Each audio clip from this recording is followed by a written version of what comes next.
திண்டுக்கல் மாவட்ட ஆட்சியர் அலுவலக வளாகத்தில் உள்ள மைதானத்தில் குடிமகன்கள் அட்டகாசம்.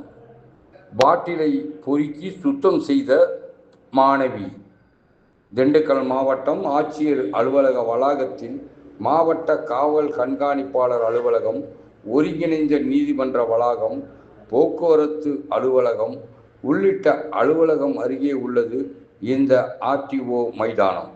இந்த மைதானத்தில் காலை முதல் மாலை வரை சிறுவர்கள் பெரியவர்கள் வரை நடைப்பயணம் மேற்கொள்வார்கள் மற்றும் கால்பந்து வீரர்கள், கிரிக்கெட் பிளேயர்கள் என தடகள வீரர்கள் உள்ளிட்டோர் இதில் பயிற்சி செய்து வருகின்றனர். இந்த மைதானத்தில் இரவு நேரங்களில் குடிகாரர்களின் அட்டகாசம் நாளுக்கு நாள் அதிகரித்து வருகிறது. குடிமகன்கள் குடித்துவிட்டு பாட்டில்களை ஆங்காங்கே உடைத்துவிட்டு செல்வதால் நடைப்பயிற்சியில் ஈடுபடும் பொதுமக்களும் கால்பந்து விளையாடும் சிறுவர் சிறுமிகளும் இதில் பாதிக்கப்படுகின்றனர். இது குறித்து பலமுறை தாடிக்கொம்பு காவல் நிலையத்தில் புகார் அளித்தும் எந்த ஒரு பயனும் இல்லாத நிலையில் உள்ளது. இன்று அதிகாலை வழக்கம் போல் கால்பந்து பயிற்சி பெற வந்த மாணவ மாணவிகள் இந்த மைதானத்தில் இருந்த பாட்டிலை கண்டவுடன் ஒரு மாணவி அந்த பாட்டில்கள் அனைத்தையும் பொறுக்கி எடுத்து ஓரமாக வைத்துவிட்டு சென்ற காட்சி மிகவும் மனதுக்கு நெகிழ்ச்சியை ஏற்படுத்தியது.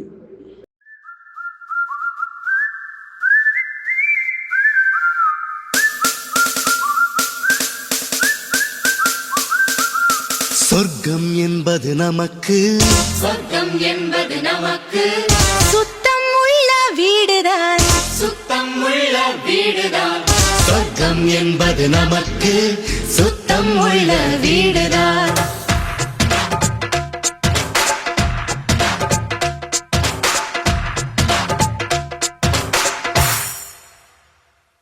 சொர்க்கம் என்பது நமக்கு, சுத்தம் உள்ள வீடுதான்.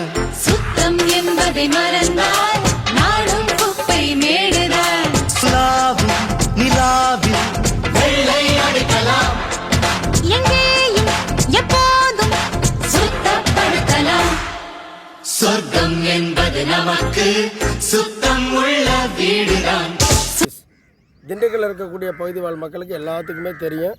அந்த ஆர்டிஓ ஆஃபீஸ் கிரவுண்டில் எல்லா மாணவர்களும் ஃபுட்பாலு, கிரிக்கெட்டு, பெரியவர்கள் சிறியவர்கள் எல்லாருமே நடைபயிற்சி, விளையாட்டு எல்லாமே நாம் நடக்கிறதுங்கிறது எல்லாத்துக்குமே தெரியும்.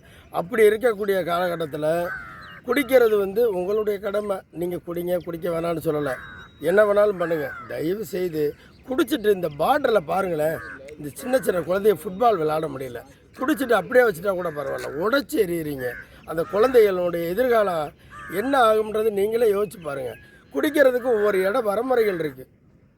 எந்த இடத்துல குடிக்கணும், எந்த இடத்துல குடிக்கக்கூடாதுன்னு சொல்லி. இந்த மாதிரி பொது இடங்களில் குடிச்சிட்டு போகிறீங்க. காலையில் 5 மணிக்கெல்லாம் உடற்பயிற்சி சின்ன சின்ன குழந்தைகள் ப்ராக்டிஸ் பண்ணதுக்கு நீங்கள் நேராக பாருங்கள். 5 மணிக்கெல்லாம் அந்த கிரவுண்டில் எல்லாம் உடற்பயிற்சி பண்ணது. இது யார் தடுத்து நிறுத்துறது அப்படிங்கிறது எங்களுக்கு தெரியல. யாராவது சொன்னாக்க அரசியல்வாதி சொல்கிறாங்க. இதை எப்படி தடுத்து நிற்கிறது? காவல்துறையா? பக்கத்தில் எஸ்பி ஆஃபீஸ் இருக்குது, டிஎஸ்பி ஆஃபீஸ் இருக்குது, மாவட்ட ஆட்சித்தலைவர் இருக்காங்க. அதெல்லாம் மீறி இந்த இடத்துல நாங்கள் குடியார மக்கள் அட்டகாசம் தான் பண்ணுவோம்னு சொல்லி பண்ணுறாங்க. இது யார் தடுத்து நிற்கிறதுன்னு தெரியல.